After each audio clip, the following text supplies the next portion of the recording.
Hi all, welcome to Mint. നമ്മുടെ Kerala police ഡ്രൈവറുടെ vacancy എന്ത് ചെയ്തു, സിലബസ് മാറ്റി. അപ്പോൾ ആ ഒരു വിവരം നിങ്ങളിലേക്ക് അറിയിക്കാൻ വേണ്ടിയാണ് ഇന്ന് നമ്മൾ ഈ ഒരു സെഷനുമായിട്ട് വന്നിരിക്കുന്നത്. അപ്പോൾ എന്നാണ് എക്സാം വരുന്നത്? ജൂലൈയിൽ എക്സാം വരുന്നത് അല്ലേ? ഏതാണ് ആ കാറ്റഗറി നമ്പർ? രണ്ട് ഇതുണ്ട്. ഒന്ന് എന്താണ്, ഫോർ വുമണിനും ഉണ്ട്, ഫോർ മെന്നിനും ഉണ്ട്.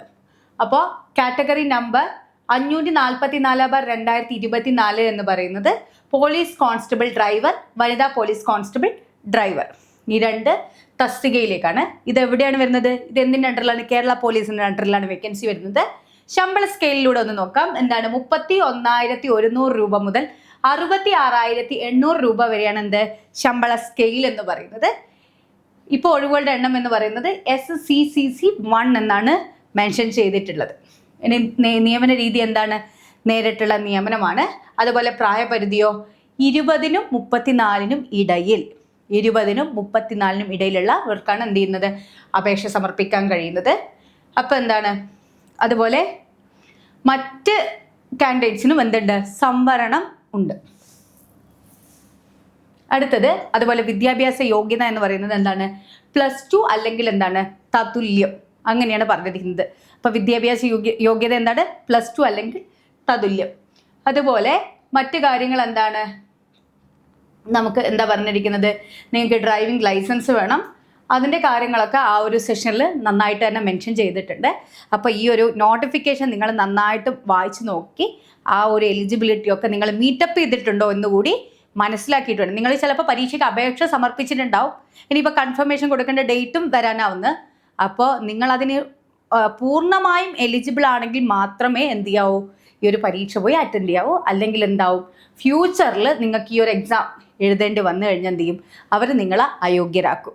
അപ്പോൾ അത് മനസ്സിലാക്കിയിട്ട് വേണം ഈ എല്ലാ സെഷനും വായിച്ച് നോക്കി നിങ്ങൾ അതിനൊരു ആപ്റ്റായ കാൻഡിഡേറ്റ്സ് ആണെങ്കിൽ മാത്രമേ എന്ത് കൊടുക്കാവൂ, കൺഫർമേഷൻ കൊടുക്കാൻ പാടുള്ളൂ. ഓക്കെ, ഇവിടെ പറഞ്ഞിരിക്കുന്നുണ്ടോ, ഉയരം എന്ന് പറയുന്നത് പുരുഷന് 168 സെൻറ്റിമീറ്ററും സ്ത്രീക്ക് 157 സെൻറ്റിമീറ്ററുമാണ്. അപ്പം നിങ്ങൾ നീളം കറക്റ്റ് ആയിരിക്കണം. അതുപോലെ നെഞ്ചളവ് 81 സെൻറ്റിമീറ്ററും അതുപോലെ എന്താണ് 5 സെൻറ്റിമീറ്റർ വികാസം, അത് പുരുഷന്മാർക്ക് മാത്രമേ ഉള്ളൂ. ഓക്കെ, അതുപോലെ മറ്റു കാര്യങ്ങളുണ്ട്. മുട്ടുതട്ട്, പരന്ന പാദം, ഞരമ്പ് വീക്കം, വളഞ്ഞ കാലുകൾ, വൈകല്യമുള്ള കൈകാലുകൾ, കേൾവിയിലും സംസാരത്തിലുമുള്ള കുറവുകൾ എന്നിങ്ങനെയുള്ള ശാരീരിക ന്യൂനതകൾ ഇല്ലാത്തവരുമായിരിക്കണം. ഇപ്പം ഇതിലേതെങ്കിലും ഒന്ന് നിങ്ങൾക്ക് ഉണ്ട് എങ്കിൽ എന്ത് ചെയ്യുക, നിങ്ങൾ കൺഫർമേഷൻ കൊടുക്കാതിരിക്കുക. അല്ലാത്ത പക്ഷെ എന്ത് ചെയ്യുക, കൺഫർമേഷൻ കൊടുത്ത് ഇതാക്കുക. കാരണം എന്താണ്, കാഴ്ച പരിമിതി ഒക്കെ, കാഴ്ചയുടെ ശക്തിയൊക്കെ എന്ത് ചെയ്യണം, അവരത് ചെക്ക് ചെയ്യും. ഇനി എക്സാമിൻ്റെ ഞാൻ പറഞ്ഞു, ഒന്ന് 427/2024. അതെന്താണ്, police constable driver, woman police constable driver, director recruitment. നോക്കിയേ, ഡേറ്റ് ഓഫ് എക്സാമിനേഷൻ എന്ന് പറയുന്നത് 17/7/2025 വ്യാഴാഴ്ച, ജൂലൈ 17-ാം തീയതിയാണ് എന്ത് വരുന്നത്, police constable driver, woman police constable ഡ്രൈവറിന്റെ ഡയറക്ടർ റിക്രൂട്ട്മെന്റ് എക്സാം വരുന്നത്. ഓക്കെ, ഇനി അഡ്മിഷൻ ടിക്കറ്റ് അവൈലബിൾ ആവുന്നത് 3/7/2025 ജൂലൈ 3 എന്ത് ചെയ്യും, അഡ്മിഷൻ ടിക്കറ്റ് അവൈലബിൾ ആവും. അതുപോലെ കൺഫർമേഷൻ കൊടുക്കേണ്ട തീയതി എന്ന് പറയുന്നത് ഏപ്രിൽ 22 മുതൽ മെയ് 11 വരെ.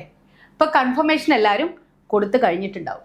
ഓക്കെ, അപ്പോൾ ഇനി നിങ്ങൾക്ക് അഡ്മിഷൻ ഡൗൺലോഡ് ചെയ്യേണ്ട ഡേറ്റ് എന്താണ്, 3/7/2025. എക്സാം മോഡ് എന്ന് പറയുന്നത് എന്താണ്, മലയാളം, തമിഴ്, കന്നഡ ഇവയിൽ ഏതെങ്കിലും ഒന്നായിരിക്കും. ഓക്കെ, ഇനിയോ ഡ്യൂറേഷൻ എന്ന് പറയുന്നത് 1 മണിക്കൂർ 30 മിനിറ്റ്.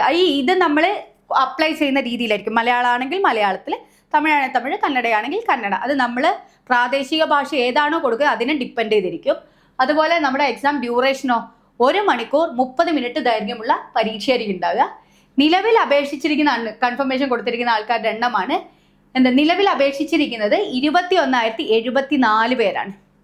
നിലവിൽ അപേക്ഷിച്ചിരിക്കുന്ന, അതായത് ഉദ്യോഗാർത്ഥികളുടെ എണ്ണം എന്ന് പറയുന്നത്, അപ്ലൈ ചെയ്തിരിക്കുന്ന ആൾക്കാരുടെ എണ്ണം എന്ന് പറയുന്നത് 21,074.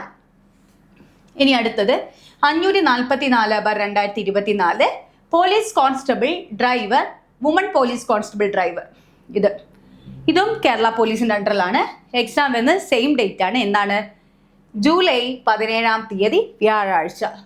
ഇതിൻ്റെ അഡ്മിഷൻ ടിക്കറ്റ് എടുക്കേണ്ടത് ജൂലൈ 3-നാണ് അഡ്മിഷൻ ടിക്കറ്റ് അവൈലബിൾ ആവുക. അപ്പം തന്നെ എന്ത് ചെയ്യുക, ടിക്കറ്റ് ഡൗൺലോഡ് ചെയ്യുക. കൺഫർമേഷൻ ഓൾറെഡി കൊടുത്തു കഴിഞ്ഞിട്ടുണ്ടാവും. കാരണം എന്താണ്, ഏപ്രിൽ 22 മുതൽ മെയ് 11 വരെയാണ് കൺഫർമേഷൻ കൊടുക്കേണ്ട തീയതി. പിന്നെയോ OMR മോഡ് എക്സാം ആയിരിക്കും, 100 മാർക്കിൻ്റെ ക്വസ്റ്റ്യൻസ് ഉൾപ്പെടുത്തി. ഇതും എന്താണ്, നമ്മൾ കൊടുക്കുന്ന ലാംഗ്വേജിനെ ഡിപ്പെൻഡ് ചെയ്തിട്ടാണ്. മലയാളമാണോ തമിഴാണോ കന്നഡയാണോ അതിനെ ഡിപ്പെൻഡ് ചെയ്തിട്ടാണ്. അതുപോലെ എന്താണ്, 1 മണിക്കൂർ 30 മിനിറ്റ് ദൈർഘ്യമുള്ള പരീക്ഷയായിരിക്കും ഉണ്ടാകുക. 118 കുട്ടികളാണ് ഇതിന് അപേക്ഷ സമർപ്പിച്ചിരിക്കുന്നത്. അടുത്തത് കണ്ണിൻ്റെ കാഴ്ചശക്തിയും കാര്യങ്ങളൊക്കെയാണ് ഇവിടെ മെൻഷൻ ചെയ്തിരിക്കുന്നത്. നോക്കിയേ, ഓരോ കണ്ണിനും പൂർണ്ണമായ കാഴ്ചശക്തി ഉണ്ടായിരിക്കണം. അതുപോലെ വർണ്ണാന്തത, നിശാന്തത, സ്ക്വിൻറ്റ് അല്ലെങ്കിൽ കണ്ണിൻ്റെയോ കൺപോളയുടെയോ മോർബിഡ് ആയിട്ടുള്ള അവസ്ഥ എന്നിവ അയോഗ്യതയായി കണക്കാക്കുന്നതാണ്. അടുത്തതോ, ശാരീരിക ക്ഷമതയും കണ്ണട കൂടാതെയുള്ള കാഴ്ചശക്തിയും തെളിയിക്കുന്നതിന് താഴെ കൊടുത്തിട്ടുള്ള മാതൃകയിൽ ആ ഒരു മെഡിക്കൽ സർട്ടിഫിക്കറ്റ് അവിടെ കൊടുത്തിട്ടുണ്ട്. അതെന്ത് ചെയ്യണം, നമ്മളെ കൺസൾട്ടൻറ്റിൻ്റെ അതിൽ എന്ത് ചെയ്യണം, മാർക്ക് ചെയ്തിട്ട് വേണം എടുക്കാൻ. ഇനി നിങ്ങൾ നോക്കിയേ, ഫോർ മെയിൽ കാൻഡിഡേറ്റ്സിന് എന്തൊക്കെയാണ് എഫിഷ്യൻസി എന്ന് നോക്കാം. അതുപോലെ ഫീമെയിൽ കാൻഡിഡേറ്റ്സിന് എന്തൊക്കെയാണ് എഫിഷ്യൻസി എന്ന് നോക്കാം. 100 മീറ്റർ 15 സെക്കൻഡ് കൊണ്ട് എന്ത് ചെയ്യണം, 100 മീറ്റർ ഓടണം. അതുപോലെ ഹൈ ജമ്പോ 120 സെൻറ്റിമീറ്റർ, ലോങ് ജമ്പോ 350 സെൻറ്റിമീറ്റർ. പുട്ടിംഗ് ദ ഷോട്ട് 60, അതായത് 7264 ഗ്രാം ഉള്ളത് 60 സെൻറ്റിമീറ്റർ ആണ് പറഞ്ഞിരിക്കുന്നത്. പിന്നെ throwing the cricket ball 5000 centimetre. Rope climbing 365.8 centimetre. Pullups or chinning 8 times. അതുപോലെ 1500 മീറ്റർ റൺ 6 മിനിറ്റ് 30 സെക്കൻഡ്. ഇനി ഫീമെയിൽ കാൻഡിഡേറ്റ്സിനാണെങ്കിലോ 100 metre run 18 second. High jump 90 centimetre. Long jump 250 centimetre. Putting the shot of 4 kg 450 centimetre. Throwing the throw ball 14 metre. Shuttle race 26 seconds. Skipping 1 മിനിറ്റിൽ 80 പ്രാവശ്യം. ഇതാണ് നമ്മളെ minimum standard of efficiency four വുമണും four മെന്നും. ഇനി എന്താണ്, അതുകൂടാതെ നിങ്ങൾ ഈ ഒരു ഇതിന് എലിജിബിളായി നിങ്ങൾക്ക് എന്ത് പറ്റും, നിങ്ങളെ സെലക്ട് ചെയ്ത് കഴിഞ്ഞാൽ എന്ത് ചെയ്യണം, 9 മാസത്തേക്ക് പ്രീ സർവീസ് പരിശീലനം നേടിയിരിക്കേണ്ടതാണ്. അതുപോലെ പിന്നെ നിങ്ങൾ ജാതിയിൽ എന്തെങ്കിലും മാറ്റങ്ങൾ നിങ്ങൾ വരുത്തിയിട്ടുണ്ടെങ്കിൽ അതിനെന്ത് അപേക്ഷ സമർപ്പിക്കണം, SSLC ബുക്കിലുള്ള ജാതിയിൽ നിങ്ങൾ മാറ്റം വരുത്തി കഴിഞ്ഞാൽ നോൺ ക്രിമിനൽ സർട്ടിഫിക്കറ്റ് ജാതി വ്യത്യാസം സംബന്ധിച്ച ഗസറ്റ് വിജ്ഞാപനം കൂടി എന്ത് ചെയ്യണം, പ്രമാണ പരിശോധന സമയത്ത് ഹാജരാക്കണം. അപ്പോൾ അതൊക്കെ ഒന്ന് ഓർത്ത് വെക്കുക. ഇനി സിലബസിലേക്ക് പോവുകയാണെങ്കിൽ എങ്ങനെയാണ്, നിങ്ങൾക്കറിയാം പാർട്ട് 1 5 സെഷൻസ് ആയിട്ടാണ് ഉള്ളത്. പാർട്ട് 1 എന്ന് പറയുന്നത് പൊതുവിജ്ഞാനം, പാർട്ട് 1 എന്ന് പറയുന്നത് ജനറൽ നോളജ്, അതിന് 40 മാർക്കുണ്ട്, അതിലും സബ് വരുന്നുണ്ട്. അതുപോലെ പാർട്ട് 2 എന്ന് പറയുന്ന ആനുകാലിക വിഷയങ്ങൾ, അതായത് കറണ്ട് അഫെയർസ്. പാർട്ട് 3 എന്ന് പറയുന്നത് സിമ്പിൾ അരിത്തമെറ്റിക്, അത് മാത്സ് റിലേറ്റഡ് ആയിരിക്കും. അതുപോലെ പാർട്ട് 3 തന്നെ അടുത്ത സെഷനാണ് മെൻ്റൽ എബിലിറ്റി. അങ്ങനെ മാത്സും ടെസ്റ്റ് ഓഫ് റീസണിങ്ങും കൂടി എത്ര മാർക്കിൻ്റെ ക്വസ്റ്റ്യൻസ് ആയിരിക്കും ഉണ്ടാകുക, 10 മാർക്കിൻ്റെ ക്വസ്റ്റ്യൻസ് ആയിരിക്കും ഉണ്ടാകുക. പാർട്ട് 4 എന്ന് പറയുന്നത് സ്പെഷ്യൽ ടോപ്പിക്. ഈ സ്പെഷ്യൽ ടോപ്പിക്കിലാണ് എന്ത് വന്നിരിക്കുന്നത്, IPC മാറി ഭാരതീയ നിയമസംഹിത ഉൾപ്പെടുത്തിയിട്ടുള്ളത്. ഓക്കെ, അവിടെ എത്ര മാർക്കിന്, 20 മാർക്കിൻ്റെ ക്വസ്റ്റ്യൻസ് ആണ് അതിൽ നിന്നുള്ളത്. പാർട്ട് 5 എന്ന് പറയുന്നതോ ഡ്രൈവിംഗ് അടിസ്ഥാനമായ ചോദ്യങ്ങൾ, അവിടെ എത്ര മാർക്കിൻ്റെ, 30 മാർക്ക്. ഡ്രൈവിംഗ് അടിസ്ഥാനമായ ചോദ്യങ്ങൾ, അവിടെ 30 മാർക്കിൻ്റെ ചോദ്യങ്ങളാണ് ഉൾപ്പെടുത്തിയിട്ടുള്ളത്. അപ്പോൾ ഇതാണ് ഇതിൻ്റെ ഡീറ്റെയിൽഡ് സിലബസ്, PSCയുടെ ഔദ്യോഗിക സിലബസ്, പോലീസ് കോൺസ്റ്റബിൾ, ഡ്രൈവർ. അപ്പോൾ നോക്കിയേ, ചരിത്രത്തിന് അതായത് പൊതുവിജ്ഞാനം എന്ന സെഷനിൽ 40 മാർക്ക് എങ്ങനെയാണ് സബ് ഡിവൈഡ് ചെയ്തിരിക്കുന്നത് നോക്കിക്കോളൂ. ചരിത്രം 4 മാർക്ക്, ഭൂമിശാസ്ത്രം 4 മാർക്ക്, ധനതത്വശാസ്ത്രം 4 മാർക്ക്, ഇന്ത്യൻ ഭരണഘടന 6 മാർക്ക്, കേരള ഭരണവും ഭരണ സംവിധാനങ്ങൾ 2 മാർക്ക്, ജീവശാസ്ത്രവും പൊതുജനാരോഗ്യവും 3 മാർക്ക്, ഭൗതികശാസ്ത്രം 2 മാർക്ക്, രസതന്ത്രം 2 മാർക്ക്, കല, കായികം, സാഹിത്യം, സംസ്കാരം 3 മാർക്ക്, ആനുകാലിക വിഷയങ്ങൾ 10 മാർക്ക്, ലഘുഗണിതവും മാനസിക ശേഷിയും നിരീക്ഷണ പാഠവ പരിശോധന 10 മാർക്ക്, സ്പെഷ്യൽ ടോപ്പിക് അതായത് നമ്മുടെ ഭാരതീയ നിയമസംഹിത ഉൾപ്പെടുത്തിയിട്ടുള്ള IPC മാറി ഭാരതീയ നിയമസംഹിത അതിൽ 20, ഡ്രൈവിംഗ് ലൈസൻസ് അടിസ്ഥാനമാക്കിയ ചോദ്യങ്ങൾ 30 മാർക്ക്. ഇങ്ങനെയാണ് എന്ത് ചെയ്തിരിക്കുന്നത്, മാർക്ക് വിഭജിച്ചിരിക്കുന്നത്. അപ്പം നിങ്ങൾക്കിപ്പോൾ ഈ ഒരു കാര്യങ്ങൾ മനസ്സിലായല്ലോ. അതായത് നമുക്ക് IPCയുടെ പോലീസ് കോൺസ്റ്റബിൾ അത്യാവശ്യം നല്ലൊരു പാക്കേജ് തന്നെയാണ് ശമ്പള സ്കെയിലൊക്കെ ഉള്ളത്.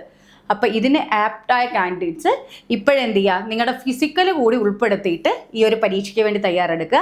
കാരണം ഇനി നിങ്ങളുടെ മുന്നിൽ എത്ര ദിവസമുണ്ട് പരീക്ഷയ്ക്ക്? ഏകദേശം 60 ദിവസം മാത്രമേ ഉള്ളൂ.